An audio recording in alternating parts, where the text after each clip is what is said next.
believe that my journey in Battle to the Top was really orchestrated by the Lord, because by the time I was locked down here in the province, I was really discerning if I am still allowed or if I would still be able to qualify to join a competition that's, into modeling. And because the last time I joined Maleficent Faces of Fashion last January, I won first runner-up. So I was thinking probably God already gave me a win. So it would be my end. But I'm still praying, diba, na parang, is this just the beginning or is this the end? My first impression kasi with Battle to the Top was, it was not just this simple modeling competition. Because my first exposure with Battle to the Top was when I watched the pre-pageant of Royals of Fashion at SM Valenzuela last February. I really thought of their activities as fun and challenging. When the mom of my friend messaged me during quarantine that there's an online edition, sabi ko, yes, sige, go, let's see. I submitted the requirements for online audition or online screening. And then nagulat ako, I passed. Joining Battle to the Top is really a blessing to me. Kasi unang-una, I was able to create a portfolio I never had. Honestly, it put my values and principles to practice. How to deal with bashers, how to deal with criticisms, how to create friendships that are genuine, diba? How to submit to authority even when you don't agree, diba? I mean, it's one thing kasi to submit when you agree, it's another thing to submit when you don't agree. But the important thing is when you learn to submit to authority, and that was really put into test. Actually, to be honest, it also helped boost my confidence. Syempre, I'm already 28 and I think I started late and I really didn't realize that God will allow me to enter this path. Actually, yung first few episodes, parang I was really excited pa. The challenge is thrilling. You don't know pa the skills of your competitors. So parang first few episodes, I shot kasi the first 5 episodes in one day. So first episode, I got runner-up. And then my first best photo was the second episode. Wala akong BTS of this first 5 episodes. Actually, the first 8 episodes, I don't have BTS. The third episode, I also got runner-up again. 4th episode, runner-up. 5th episode, that was my first heartbreak. The 5th episode. I really thought that I was able to make a quality output. But as we discern, as we reflect, what's beautiful in my days may not be beautiful to some people. There are criteria to be considered. I think what lacked my photo that time was the lack of resemblance. And then the 6th episode, I got 6th place. That talaga, I know, I was sick kasi that time. It's not an excuse, pero yeah, I was sick kasi that time. The 7th episode was the black and white beauty shot, and I got runner-up again. Actually, magkamukha kasi daw kami nung FCO ng best photo that time, si Ava. Kaya sabi ko, nako, pwede ka mag-FCO dito, pero dahil magkamukha kami, baka runner-up lang ako, char. And then, the 8th episode was the alter ego. To be honest, hindi talaga ako confident with the output of my alter ego. It took me a lot of trials with my editor to edit it, ganon. And then, I would let a panel check it, diba? Opposite naman nung episode 5. Here, I'm not confident, but I got in. I was 3rd place that time. So, this really proves that the result or our awards don't come from how confident we are or if we put a lot of effort or if we're satisfied, because pag hindi talaga for you, hindi siya talaga for you. And of course, bumawi naman, di ba, sa episode 8. During the paneling pa, tinanong ako, do you think you'll be the FCO? Sabi ko, syempre, I'm hoping for the best and expecting for the worst. Pero talaga, at the back of my mind, I'm not confident with that photo. So, type na feeling mo, hindi siya top 5. Pag para sa'yo naman siya talaga. Diba? Episode 9, dito na. Episode 9 is my favorite episode. I really enjoyed shooting this episode kasi walang tapon with my pictures. Char. It was a transformation episode kasi. So, That's when I got my bangs. And super ganda. But it took us 2 hours. Episode 10 was the water splash. Initially, I didn't enjoy it. Kasi parang I'm scared to ruin my makeup. Some panels, upon consultation, advise na don't be scared to ruin your makeup. So that was the time na talaga, I let go na. I let go and get wet. Buti na lang nag-fort pa ako. Pag para sa'yo ulit, para sa'yo. Episode 11. It's the magazine. While shooting that episode, sabi ko talaga, hirap na.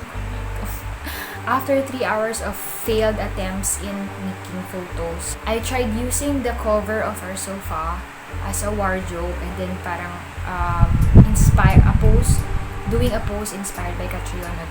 Kaya lang, yung pose kasi na yon is meant for 5'8" people. Mukha lang akong maliit dun sa pose. So talagang I was so tired. And then, using the wardrobe of the sofa, sabi ko talaga, hirap. And then I relaxed on the couch.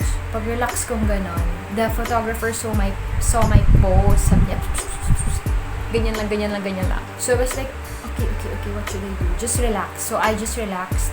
If you notice, my hair pa nga doon magulo. Kasi talaga, I was just relaxed. I just relaxed my hand, relaxed everything, my body. I was so talagang leaning on the couch and just relaxed. And then, project on the camera with my facial expression. And surprisingly, love it.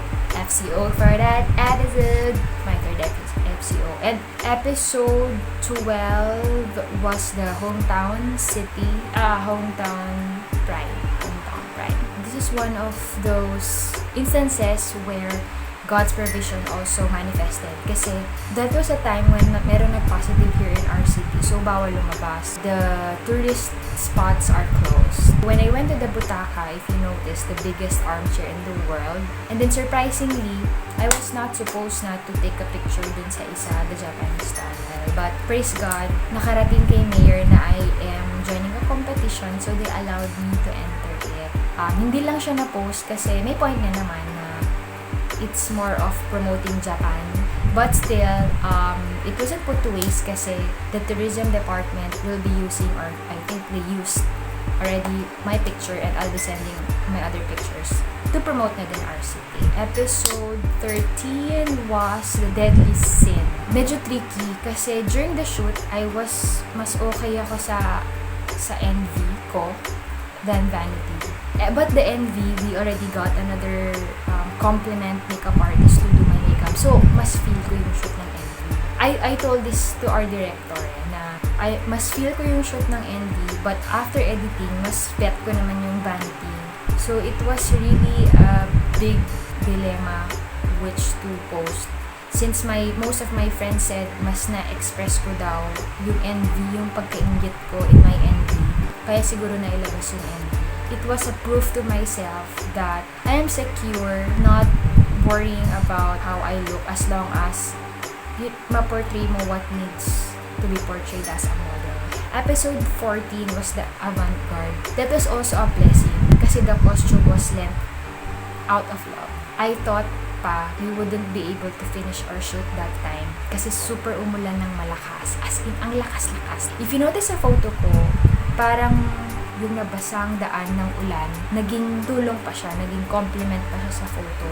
But, sobrang ganda. I love it. Moving on to the finale photo shoots. Yung first, yung reborn, gosh, naiyak talaga ako. Sabi ko pa nung general meeting namin, yun ba yung ganon? Yung ganon, sir? Tapos, I was like requesting for another photo pa. Kasi sabi ko talaga, ang galing naman nun. Nung ginagawa ko na, ang hirap pala mag-balance. Plus, kailangan fierce. So, I have high respects talaga sa models. So far na mahirap talaga was the reborn. Behind simple photos, we don't know the hardships of the model, the team, the photographers, the production, diba? It helped me appreciate more. And then, the second episode for the finale was the fabric in motion. The challenge here was to find a good fabric. We did 2 shoots. The first one was makapal yung tela. So, mabigat siyang ihagis. Even my team nahirapan. Pero, I think, na-pull off naman yung gusto kong mangyari. I just hope that the panels will also like it, because it's still up to them at the end of the day, diba? And then the last episode is the color of the winner. Napunta sa akin na pink. So my peg is like a Barbie. Oh, by the way, yung may-ari ng avant-garde costume ko was Gianna San Jose.